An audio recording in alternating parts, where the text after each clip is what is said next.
Oi begann Eden, oi begann Eden.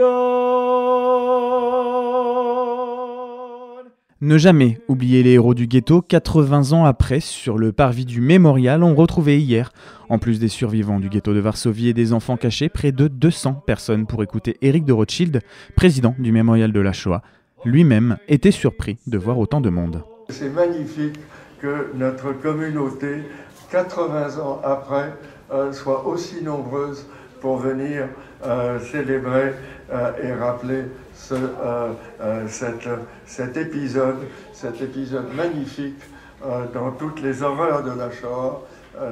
C'est un moment, je dirais, c'est un moment de gloire et un moment particulièrement important.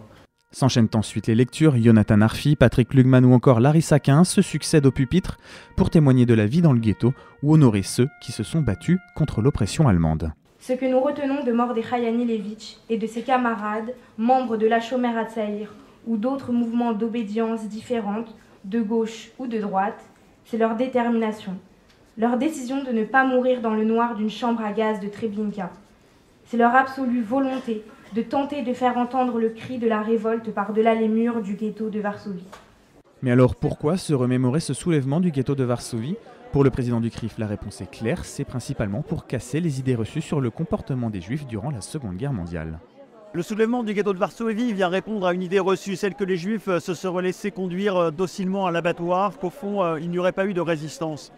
L'histoire du ghetto de Varsovie témoigne qu'il y a eu 1000 manières de résister à l'oppression nazie, 1000 manières de résister à l'extermination. Il y a bien sûr eu la résistance armée, on l'a vu dans le ghetto, mais il y a eu aussi la résistance intellectuelle, la résistance spirituelle. On a parlé des figures de Janusz Korczak, on a parlé des figures d'Emmanuel Ringelblut, qui à leur manière aussi ont résisté. Et nous avons voulu dans cette cérémonie des 80 ans illustrer toutes ces manières dont la résistance juive s'est incarnée pendant la Shoah. Cette commémoration des 80 ans du soulèvement du ghetto de Varsovie s'accompagne d'une exposition temporaire visible au mémorial de la Shoah jusqu'au mois d'août prochain.